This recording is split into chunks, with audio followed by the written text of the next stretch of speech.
222. Organization. Rain sighed, chewing unhappily on a strip of bacon. It wasn't that the bacon didn't taste good.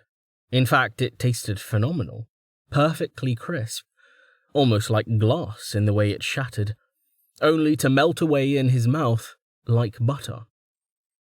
It wasn't that it wasn't real, nor was it that it was well past his dozenth piece. It was that it was a distraction. He was procrastinating, and he knew it. He sighed, dismissing the remains of his simulated breakfast. Getting to his feet, he walked away from the table incongruously, perched atop a dune, stopping when he neared the shore. With another sigh, he closed his eyes, then spoke. Granny brain, granny brain, granny brain. Pop. Hello, custodian. Rain opened his eyes to see the diminutive ghost of the warden grinning at him. Took you long enough, she said. Rain rolled his eyes. 1, that's Dozer's noise. How dare you steal it? And 2, do you even know how long I actually took? I'm betting you programmed yourself to say that no matter what. The warden expectedly ignored him, turning to the side and clasping her hands behind her back. She began pacing around him in a circle. Let's have a little test, shall we? What color is your soul? Blue, Rain said, turning to keep up. The same blue as my interface. And Sanna's? Pink. And the pyromaniac horse?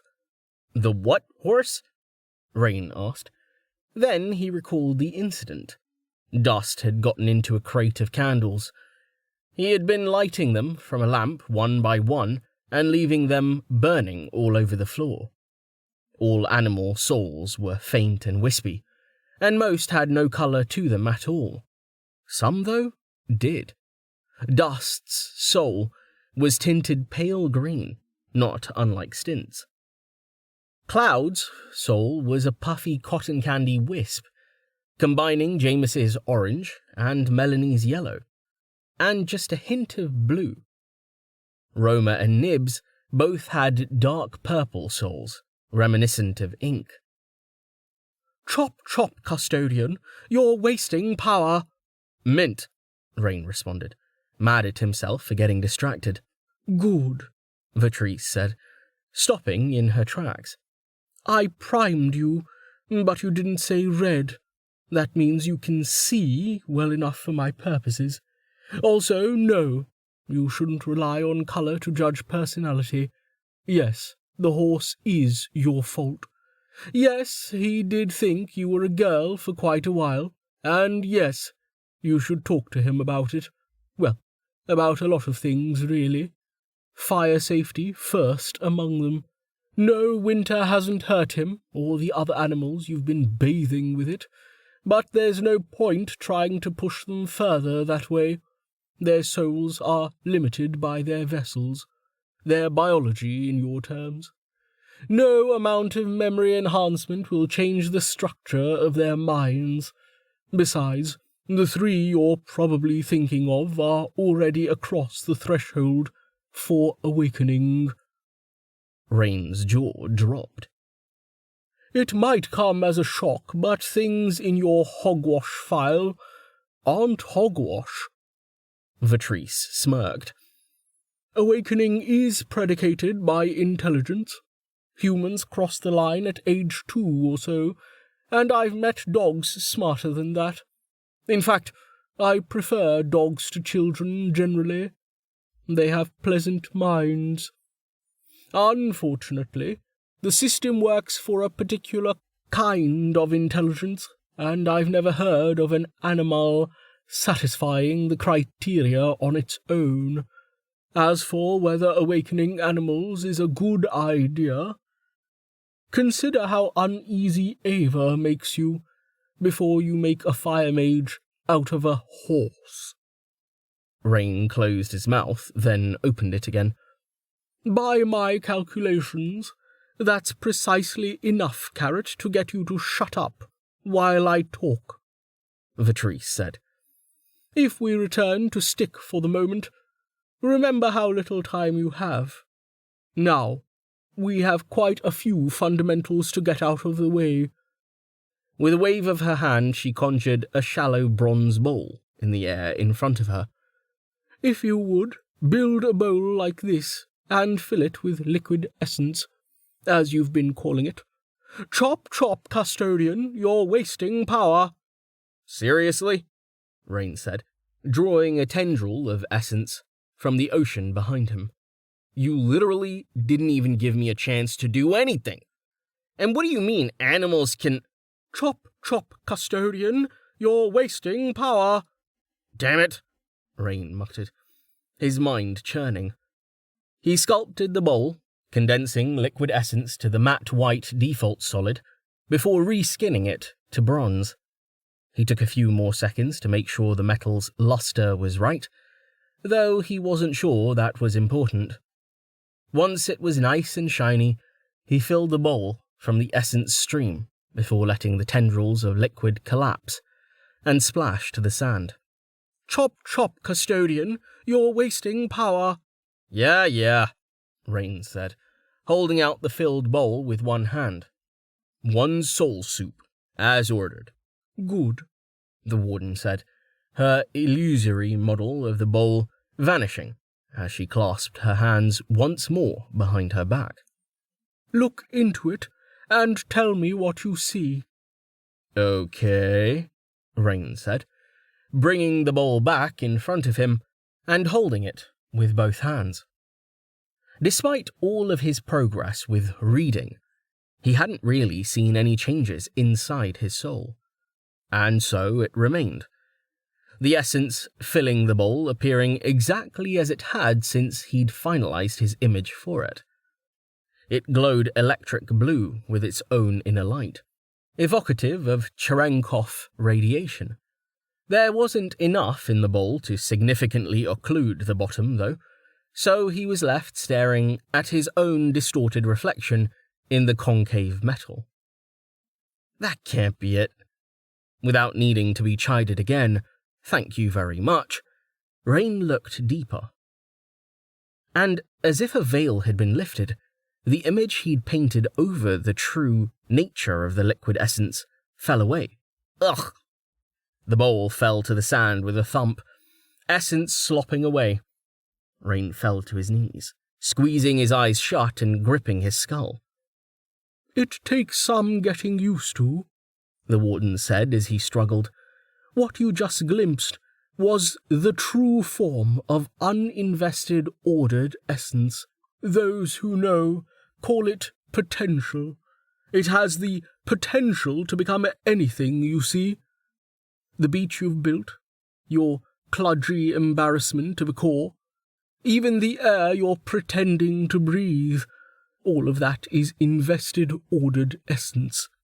In short, soul. Panting, Rain managed to open his eyes, then had to fight for his life to draw the veil back into place before he saw any more truth. The warden was still speaking, oblivious to his distress as she paced from side to side. Now, with you only having just managed to outread a fearsome level 2 Sana, I don't expect you'll be able to make out more than a fuzzy picture. Even with that, you should be able to assess its quality. All forms of essence have a level, which you've been visualizing as pressure, that is wrong, or at best incomplete. Your imagery has only worked thus far because you haven't known any better. If you want to keep using gas as your metaphor, then you need to consider the quality of the essence as its temperature.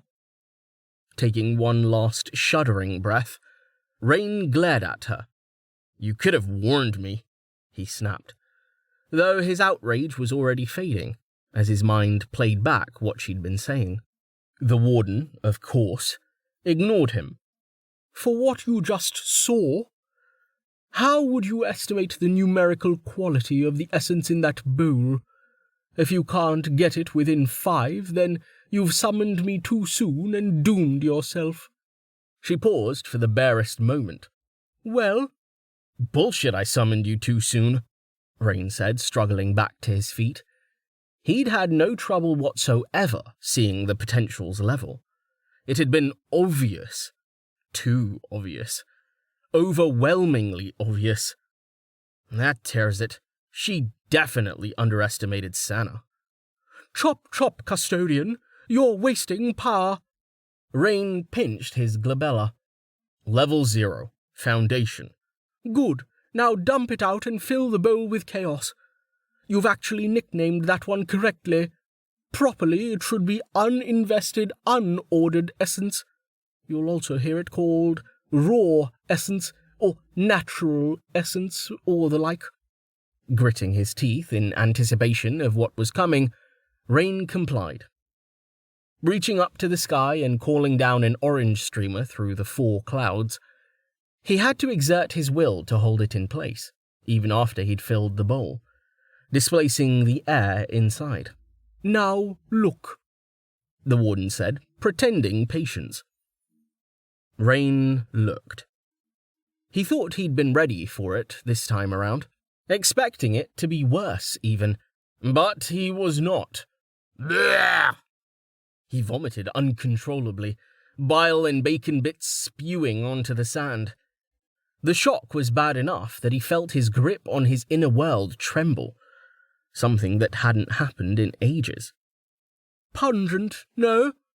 the warden asked, ignorant of the wave of sick that had just cascaded through her.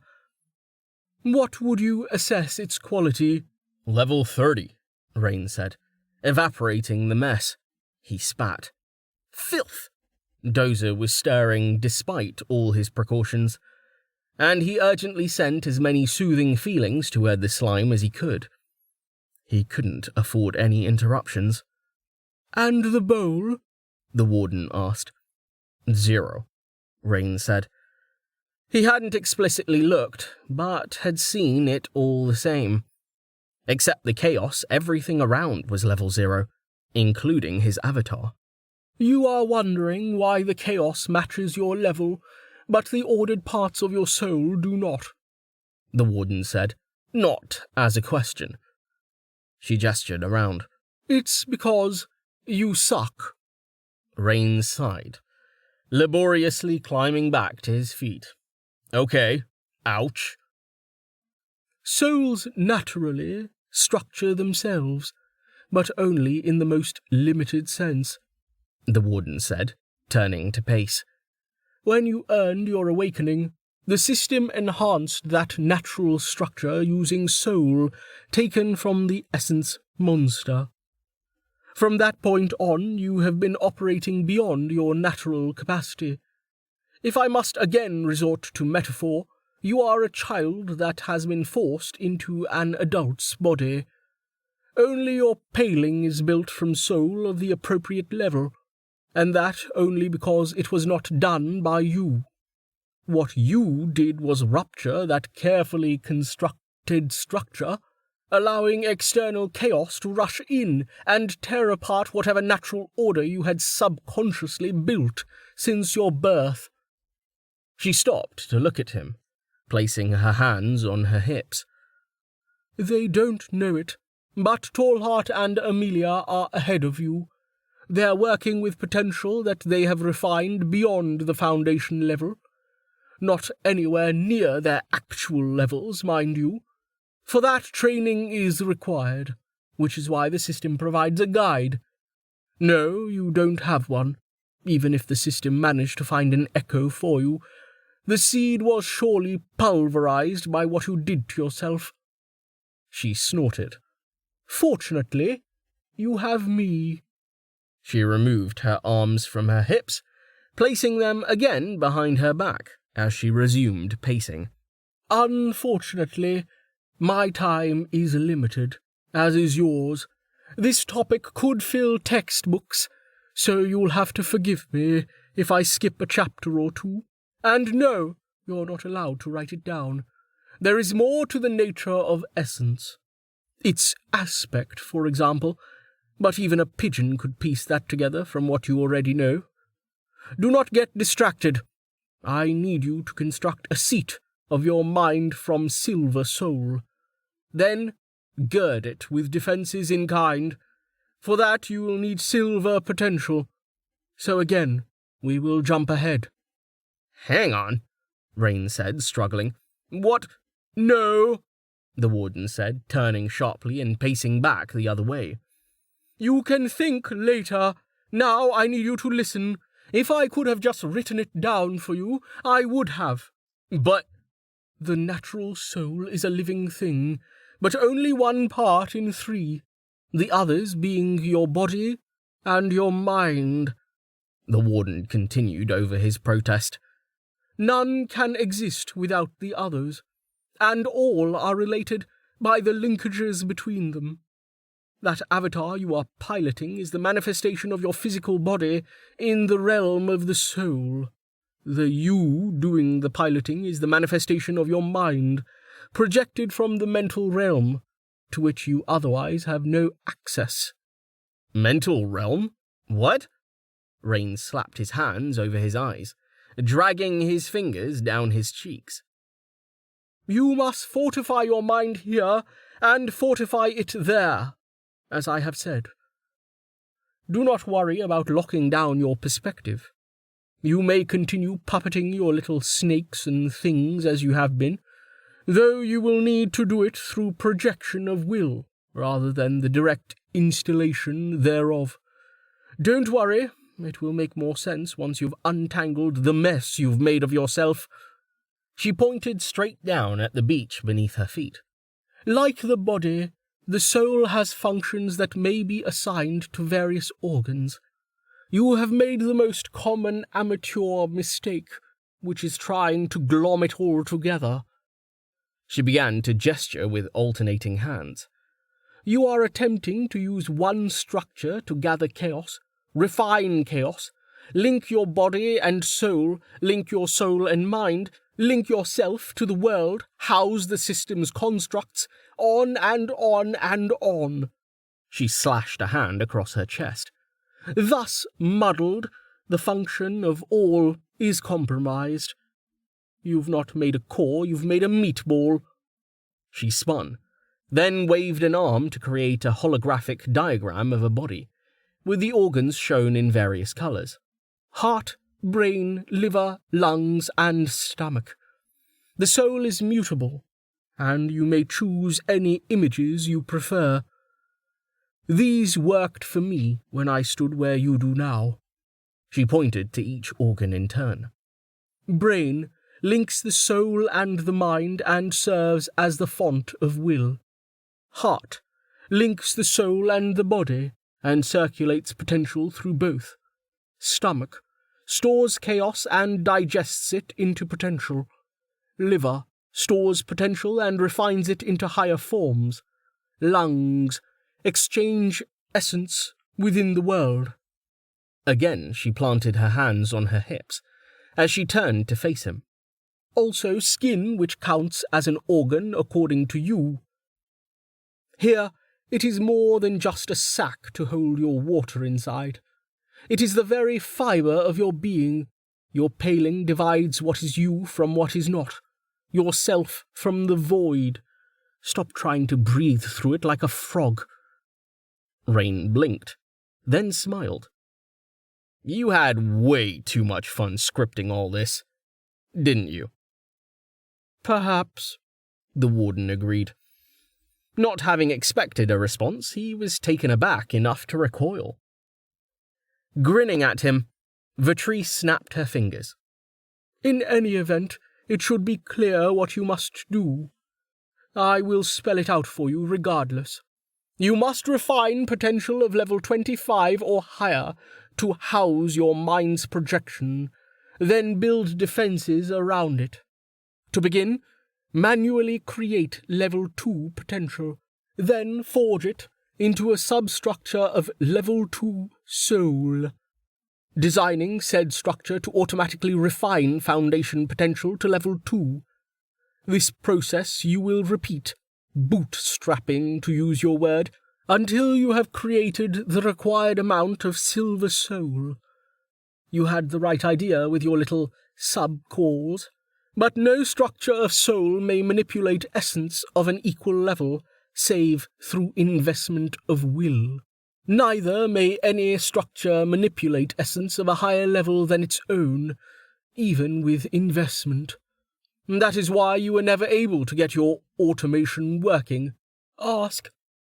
Rain blinked, though it only took him a moment to realize that he did indeed have a question that stood out from the others.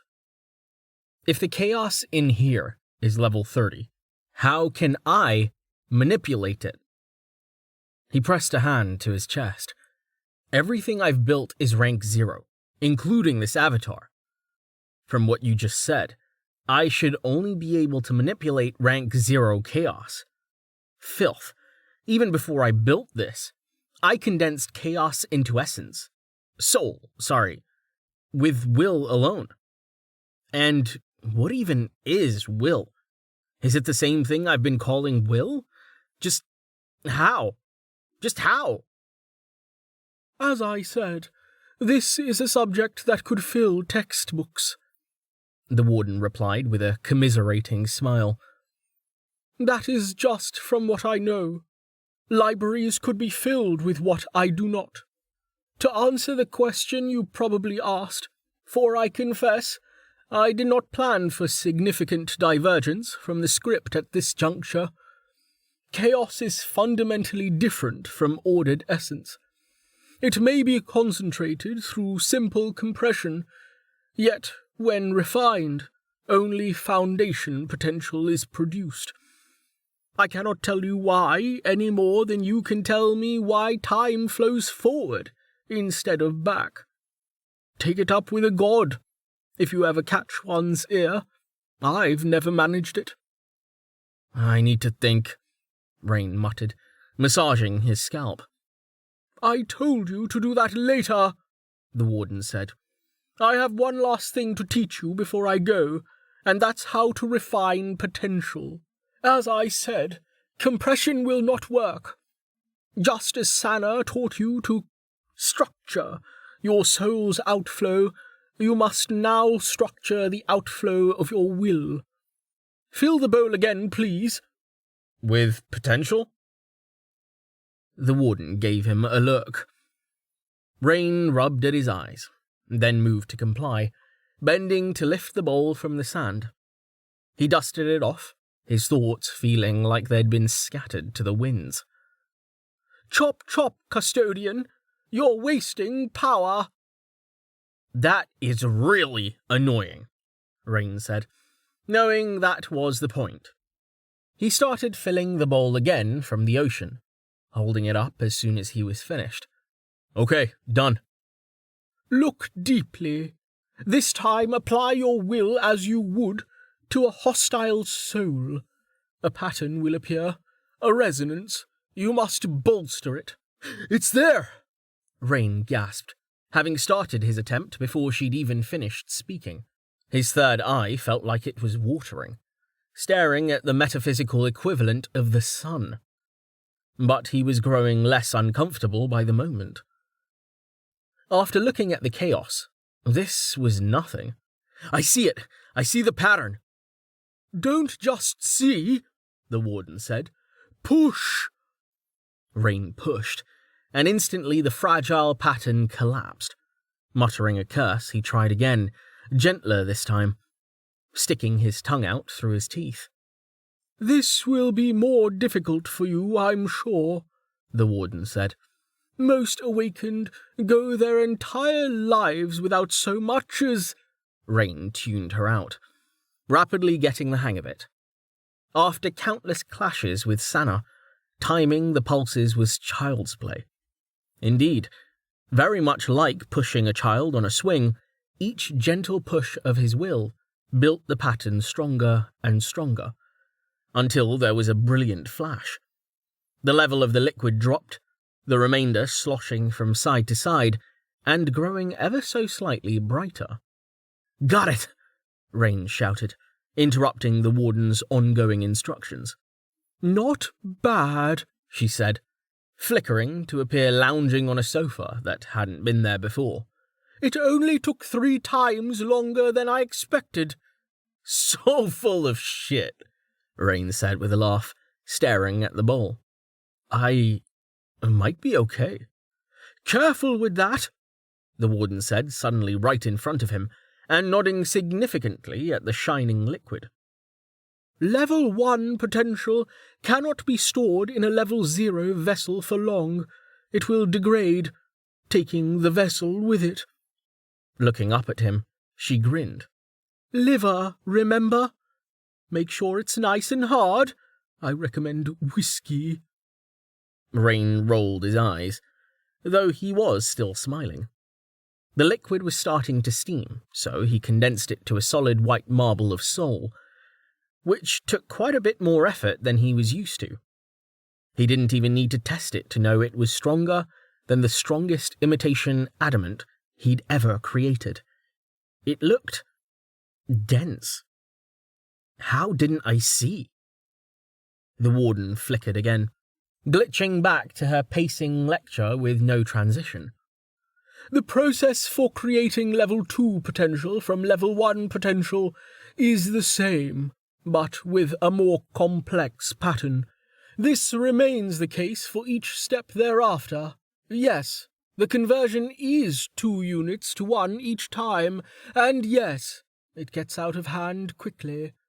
You will need to enhance the other aspects of your soul to keep up with the progression. As you've discovered, your feeble mind cannot affect your paling as it is now." She raised a single finger in front of her. "A warning there, however. As your ability grows, you will notice places where the system has integrated itself with your soul. Be careful. Those structures do not belong wholly to you. If you break one, the best you can hope for is for it to simply stop working. You are about 50 levels and 100 years too soon to be modifying anything system-wrought. I would say that applies to your paling as well, except the modifications there are simple by comparison, and it is already broken. It would be hard for you to do much more damage than that, though I don't doubt you will find a way." Chuckling to herself, she returned her arm behind her back. "Where was I? Ah, yes, refining potential. Before long you will exhaust your stockpile of chaos. You will have difficulty maintaining your soul at its current level, even with the system's assistance. You are already familiar with the side effects of essence starvation.